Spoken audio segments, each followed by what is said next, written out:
Hello, family. Welcome back to the African Diaspora News channel. I am Wongel Zelalem, and today we have an interesting topic for you. Give me a second. This mic is a little bit, yeah, I think it is. Yeah. Okay.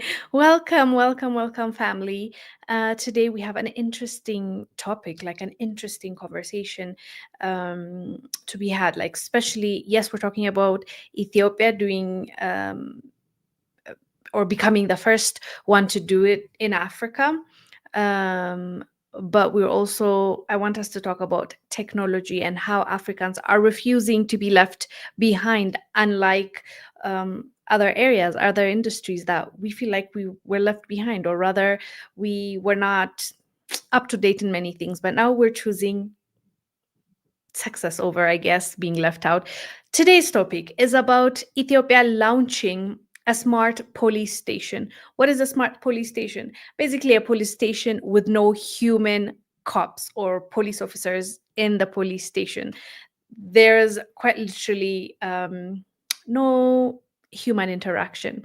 Now, imagine this: you need help, you are looking for a police station, but you find one with no human cop and no one to assist you. Like, how would you feel, right?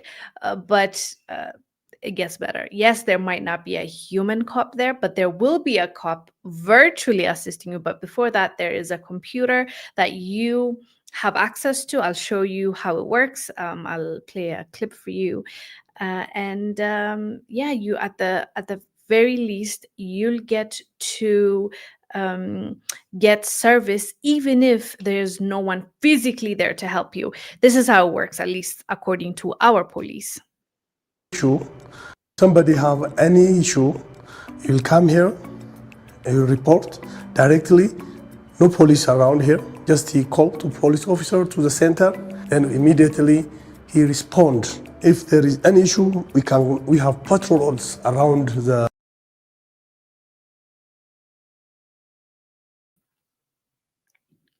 Yeah, and this was the launch. Making history of the Ethiopia is making history as the first country in Africa to launch smart police technology, joining the elite group of nations in Europe and Asia. This isn't just an upgrade, it is a revolution in public safety. Imagine reporting crimes, traffic accidents, or grievances instantly through a full automated digital system without ever needing to visit the station in person. This new platform allows people to speak directly to high-ranking officials and Well, I know who's happy about this: introverts that do not like to interact with people, but also not everyone cares to interact with police officers.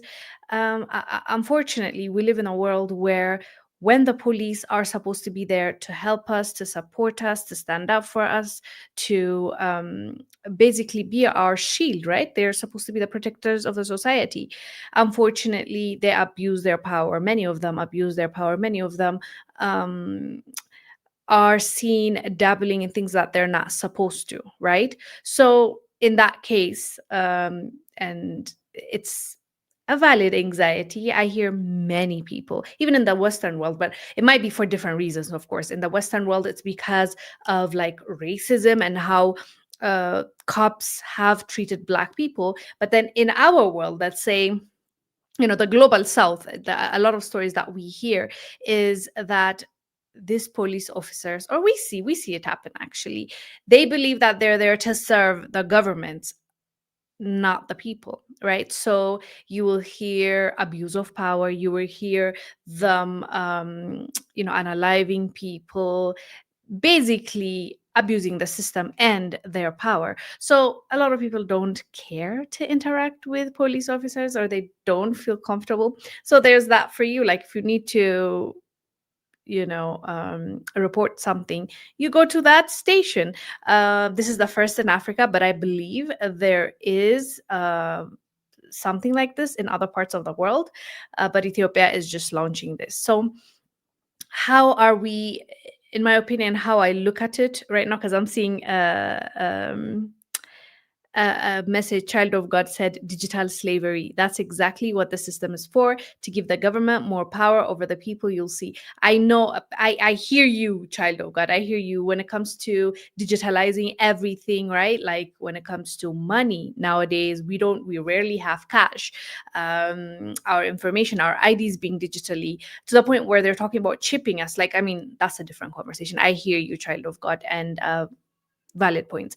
But I want to discuss more so today about technology and how a lot of African countries are embracing it instead of shying away from it, right? In so many cases and many industries before, we've shied away and then we paid the price because the skills that we needed, the skill sets, the information, and it was also there's a lot of gatekeeping, that's for sure. Like skills, they would refuse to transfer skills. They'd rather give us like the goods that are completely done than give us allow us to refine it ourselves. There are so many stories. Yes, that's the other side. But I also have been reading many stories like drones right now. Ghana, Rwanda, some parts of Nigeria, and a county or two in Kenya are using drones to transport medicine to communities, to areas where they have no access, let's say, to good roads. They're rural areas, they can't be accessed easily. So if someone gets sick, it will take days for them to get to the nearest hospital or for the doctors to get to them. But now with these drones, they just put in the location and they send the medication, and the person gets it 15, 20, 30, maximum an hour. That's stretching it. They get their medication, and we are seeing that it's helping those areas that are what is the word I'm looking for? They're not served, like unserved areas where they pass away for a really minimal disease that just they could have taken antibiotics and they die because they didn't have access to that, and they live really far away from let's say the capital city or the cities around that area. So we are seeing things like that. Or I was just talking about the two Kenyan self-taught innovators that were creating hands for those that are amputated. We're seeing how AI is being trained by Africans. Well, there is this one is debatable, like as most topics, of course. But did you know? Let me ask you. Did you know that the meta glasses, the meta glasses, let me know down below if you know, the meta glasses that are being used right now by many people, I think just in 2025, about, is it 5 or 7 million of them have been sold. That's how popular they are. So they're Meta Ray-Ban glasses, which have camera and you can film people. That's how, a lot of people, the people that don't know how, when it flashes, it's recording, they get into conversations. I'm sure if you're on social media, you've seen those footage of unsuspecting, you know, um, uh, strangers having a conversation with someone thinking he's just wearing a glass, normal random glass, but he's actually, or she's actually recording them, and that conversation gets posted. And we wonder, or people were asking before they knew the meta glasses existed, like, didn't she know? How did she not know that they were being filmed? Or how does he not know that he was being filmed? It's because it's a actual, like, it looks like a glass like any other, but it records. And after recording, by the way, you know how when you ask the glass, hey Meta, what am I looking at right now? It will tell you glass, it will tell you phone, it will tell you, I don't know, like a gadget, an aeroplane, a car.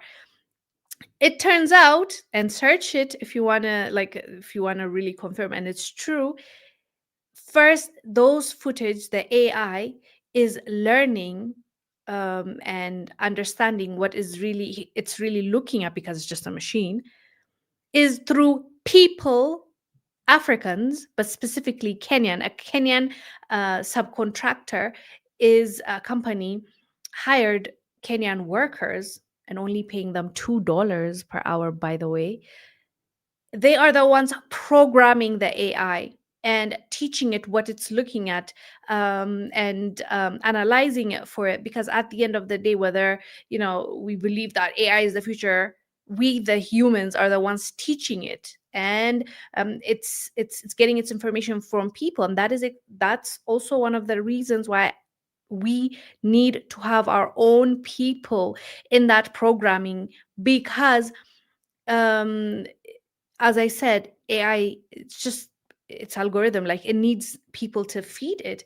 And before we talked about on X, now known as X, but back then when we talked about it was Twitter or Google. If you remember, we were saying how come this machines, these social media platforms are anti-black or racist, because you can be searching professional wear or profession, how to look professional, and a black woman will never come.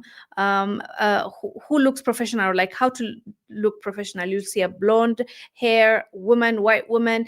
That's what it gives you as a professional. Or the X debacle, if you remember, when you when there are like four images and it's showing it on your for you page, FYP, it's only going to pick the white person and hide the black person. That also we talked about, and the engineers came out and said that it's because of the programmers there in this, I don't know, Silicon Valley, wherever they do that, are white people, and those in that circle, they're only feeding it what they know. They're only feeding it their own biases, their own way of thinking. So they're also impacting how AI interacts with black people. I recently did a video on how when you ask AI what's a professional hairstyle, it tells you like the unprofessional, and it lists braids as unprofessional. Why? Who said so? Who's saying that? Because the people that are programming it are not us. So I see a positive and a negative in us, like coming in the front and like taking back. But there's two sides to it, because on one end, yes, these people are getting paid, even though it's pennies, quite literally $2 per hour.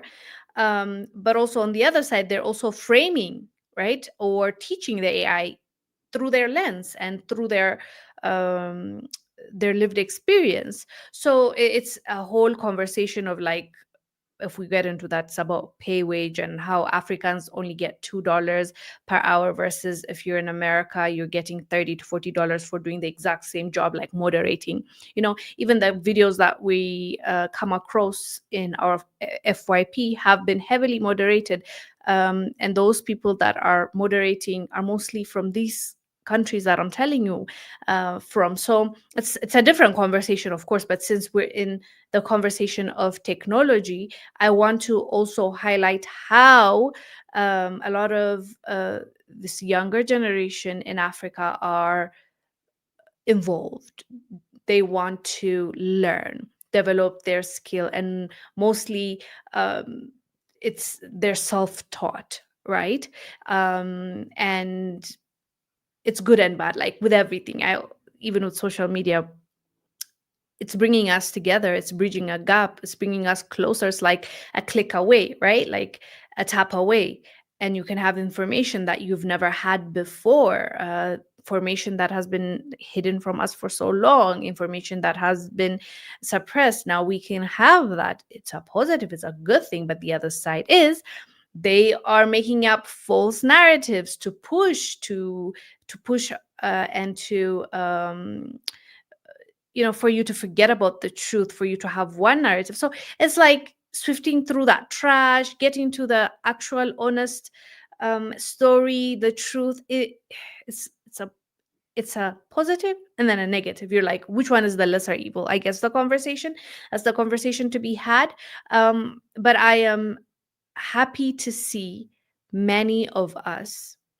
I'll even give you an example for myself. Like, I was so afraid of this AI stuff, and I still, of course, like, yeah, it's scary. But what happens if you're not on board, if you don't teach yourselves the skill set, if you don't develop what you need to develop and know about the things that are going on behind the scenes? Like, are you worse off or better off? Like, serious question. Like, if you're watching this, let me know in the chat. Like, which one is the lesser evil, the greater evil? Is it better to tap into it, use it for the benefit, knowing well that there's another side to it? You have to be cautious how you deal, what information you give it, and everything. But at the same time, if we don't get involved, is that really the solution? Like, it's something that I've been thinking about as well. So that's why I'm asking. Let me know down below. But yeah, this is a conversation for another day. But yeah, child of God. So that's why I said it's a conversation for another time. The digital slavery that you brought up. You are here right now, right? For example, child of God. I'm pretty sure these platforms that you are on and I am on have the information that they need, whether we turn it on or off. There are so many whistleblowers that came out telling us that just because you said no or don't allow or blocked certain things or blocked location, blocked our personal information, doesn't mean that it's safe. It's already out there. So how do we, if you're already here, if I'm already here and the information is already out there, how can we best tackle it? Like, I can decide or you can decide we'll be offline forever, but then now how will the information flow? How will you be sharing all that? I'm sure every day you have someone that you share some news with, or some hidden facts that you just found out, and say, by the way, this has happened, and then you share. It could be a family member, it could be a friend. So yeah, how do we stay offline? Because just the fact that we're here means like they have our information already. No, I think so. um Great Ethiopia said, I miss Santi Mayagayum. Are you saying like maybe bribe wise? Explain yourself, because I'm not sure what you're saying. Suzanne said, hey, hello. John said, areas that are not accessible. Yes, I think, John, you're talking about the drones. I i believe those drones are bringing more positive um, outcome that we want to see, because when you hear the stats of like maternal death, and when women are giving birth, like unnecessary, something that could have been prevented. I told you earlier, like, if that person got antibiotics that most of us have access to, is just down the street, right? You can just buy antibiotics. Those people that are losing their lives can get the treatment that they need immediately by receiving their treatment through a drone, like 30 minutes max, as opposed to like days, right?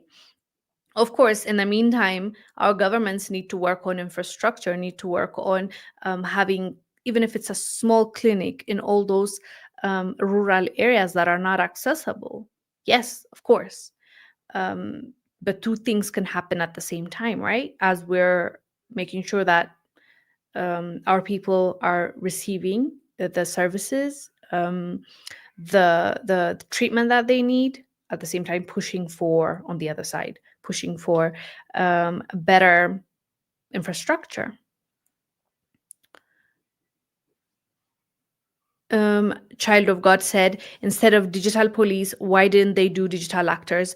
As I mentioned, there are people that are doing that in other African countries, but in Ethiopia, I have not seen that. Yes, I guess your question is like, why did they prioritize the police before the doctors, right? Child of God said, yes, people use the facial recognition to dox everyone you see. Exactly. Even with the meta glasses, by the way, it's supposed to blur people's faces. It doesn't always work, right? And they have a right in their terms and condition. It says that you are giving out your right for human reviewers to look at it as well. The human reviewers I just talked about in Kenya, they say, oh my god, like when some of the direct quotes I read, the workers say they have seen people in intimate situations, people, naked bodies, obviously if they're wearing the glasses. They say they have seen so many things happening because they're wearing the glasses, but they're going about their day. So I mean, the person that bought the glasses at the very least accepted, right? Like they're like, okay, I've given away my right, whatever. But how about the others, like the people that they interact with, right? It's so unfair and it should be illegal, but here we are, like it's happening. Truth is 100 said, it's way worse than you can imagine, sis. Righteous government is to come.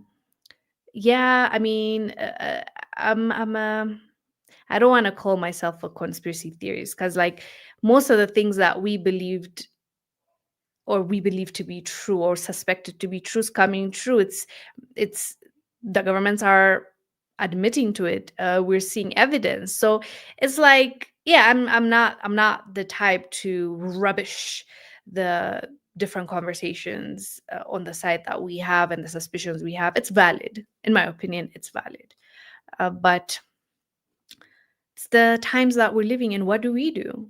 I mean, not all of us have the means to buy a land somewhere far away and live off the grid with your own solar. I mean, that's the dream, to have your own solar system, to have your own energy that you produce. You have your own animals that you you what do you call, what are they called, farmers? No, not farmers. You have your own animal stock, you have your own vegetables and fruits that you grow. You live off of what you need and you produce it yourself, right? But not everyone can do that. Many of us can't do that, in fact. So we have to figure out a way when we're living in this world, like navigate through how we're gonna what we're gonna choose, the greater evil, the worse one, what to do, what not to do. I mean, if you really hate this idea, go to the police station where a human can help you, right? So, yeah, that's the new interesting story coming out of Ethiopia. I see some people are skeptical. Let's see. Let's see how it goes, because this is the first smart police station in Africa. So, if it works out and turns out to be good, I know other countries will follow suit, and even Ethiopia will have more of these stations around the country. So we'll update you. Anywho, fam, thank you for watching. I will see you tomorrow, same time. Stay blessed. Bye.